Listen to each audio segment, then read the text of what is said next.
حد سے بڑھ جانا یا اس کو بڑھا دینا غلوب کہلاتا ہے، جو کہ کبیرہ گناہوں میں سے۔ اللہ پاک کا فرمان ہے کہ لا تغلو فی دینکم، رسول اللہ صلی اللہ علیہ وسلم کا فرمان ہے ایاکم والغلوب، کہ غلوب سے بچو کیونکہ تم سے پہلی قوموں کو غلوب نے برباد کر دیا۔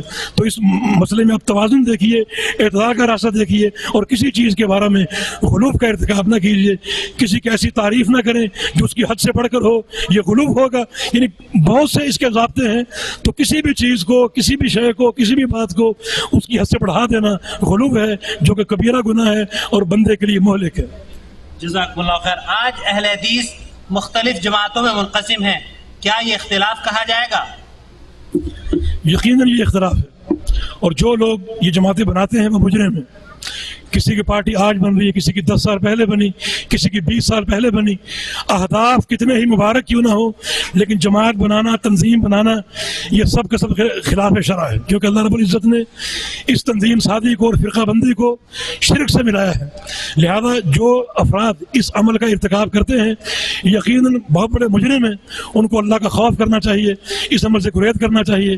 اور حق یہ ہے کہ جو ایک نظم سلفیوں کا، اہل الحدیث کا پہلے سے موجود ہے، اس نظم کا حصہ بن کر کام کریں۔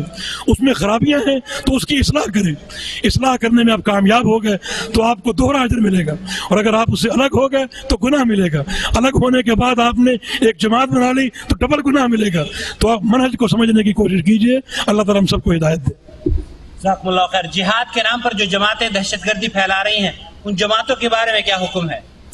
بھائی یہ ضروری ہے کہ جہاد اور ارہاب، جہاد اور دہشت گردی کے فرق کو سمجھا جائے۔ جہاد کی اپنی حدود و قیود ہیں، ان پر چلا جائے۔ جہاد کا صرف ایک ہی معنی ہے، اور وہ یہ ہے کہ من قاتل لتکون کلمۃ اللہ العلیٰ فہو فی سبیل اللہ، کہ جو اس لیے قتال کرے کہ اللہ کی توحید غالب آ جائے۔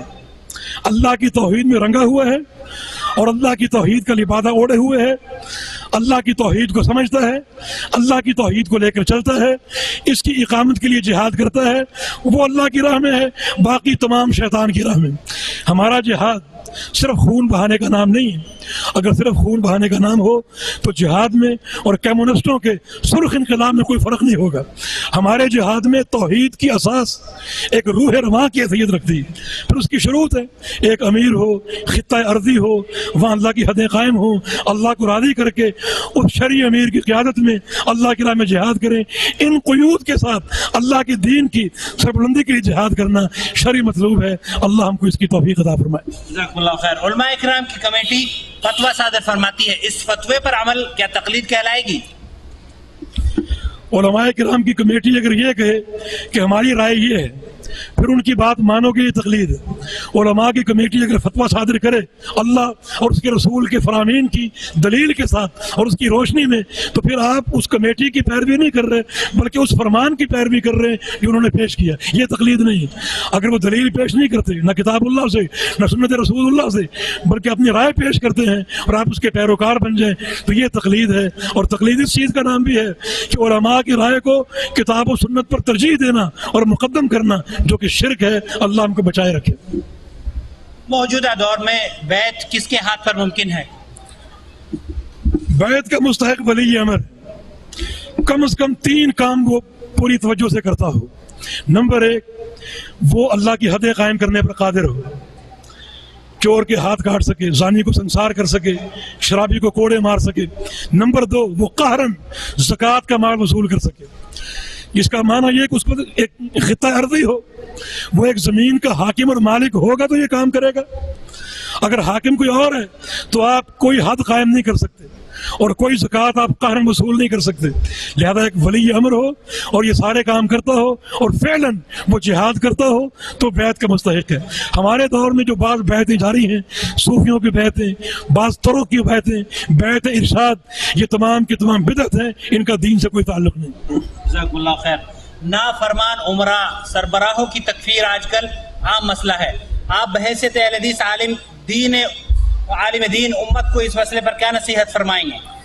ہم حدیث رسول کی روشنی میں نصیحت فرمائیں گے۔ رسول اللہ صلی اللہ علیہ وسلم کا فرمان ہے، من قال لاخیہ یا کافر فقد باء باحدہما، کہ جو شخص کسی شخص کا نام لے کر متعین کر کے کہے کہ تو کافر ہے یا فلاں کافر ہے، تو دونوں میں سے ایک ضرور کافر ہے، یا وہ اگر وہ نہیں ہے تو پھر کہنے والا کافر ہے، چاہے وہ عبادت گزار ہو، وہ حاجی ہو، متقی ہو، پرہیزگار ہو، اگر جس کو وہ کافر کہہ رہے وہ کافر نہیں ہے تو پھر کہنے والا کافر ہے۔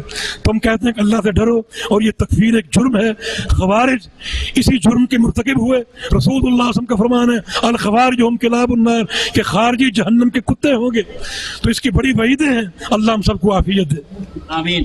امام مہدی جب آئیں گے تو ان کا عقیدہ کیا ہوگا؟ وہ خود اپنے عقائد پھیلائیں گے یا نبی کریم صلی اللہ علیہ وسلم کے طریقے پر عمل کریں گے؟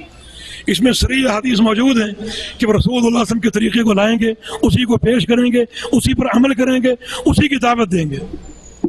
جزاکم اللہ خیر۔ نماز میں رکوع سے اٹھنے کے بعد جو کھڑے ہوتے ہیں اسے قیام کہیں گے یا قومہ؟ اگر قومہ کہیں گے تو کسی حدیث میں قومے کا لفظ آیا ہے؟ کسی حدیث میں قومے کا لفظ نہیں، بلکہ صحیح بخاری کی ایک حدیث میں رکوع سے پہلے والے قیام کو قومہ کہا گیا ہے۔ جو قیام رکوع سے پہلے ہے اس کو قومہ کہا گیا صحیح بخاری کی ایک حدیث میں، اور بعد والے قیام کو قومہ کہنا کسی شرعی اصطلاح سے ثابت نہیں۔ اور اگر قومہ کہا بھی جائے تو قومہ اور قیام میں کوئی فرق نہیں۔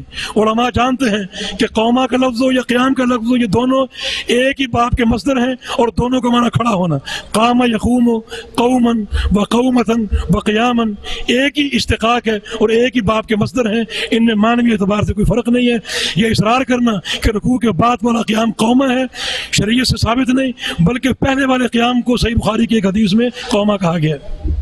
جزاکم اللہ خیر۔ یہ 12:30 بجے سوال و جواب کی نشست کو ختم کر دیں گے انشاءاللہ۔ اللہ کے فضل و کرم سے میں یہ کوشش کرتا ہوں کہ میری بیوہ والدہ کے حقوق پورے ادا کروں۔ اللہ کے فضل سے میری کمائی میں بھی بہت برکت ہے۔ والدہ قبر پرستی کی قائل ہیں، کبھی اس معاملے میں ان سے انبن ہو جاتی ہے۔ ان کے ساتھ میں اگر رہتا ہوں تو خدشہ ہے کہ بچے ان کی بدعقیدگی سے متاثر ہو سکتے ہیں، میں کیا کروں؟ آپ کے ذمہ دو کام ہیں، ایک یہ کہ اپنی والدہ کی خدمت کریں اور ان کو دعوت دیتے رہیں، دوسرا یہ کہ بچوں کو اس سے الگ رکھیں۔ اگر آپ کو خطرہ ہے کہ بچے اگر ساتھ رہیں گے تو جو والدہ کے عقائد ہیں اس سے متاثر ہوں گے، تو بچوں کو ان سے الگ رکھیں تاکہ ان کی جو تربیت ہے اس سے اثر انداز نہ ہو سکیں، اور آپ ان کی خدمت کریں اور ان کو سمجھائیں، ان کو واعظ کریں تاکہ اللہ تعالیٰ اس کو ہدایت دے دے۔ جزاکم اللہ خیر۔ میری ماں اگر انڈیا واپس آنے کا حکم دیں تو کیا میں مانوں؟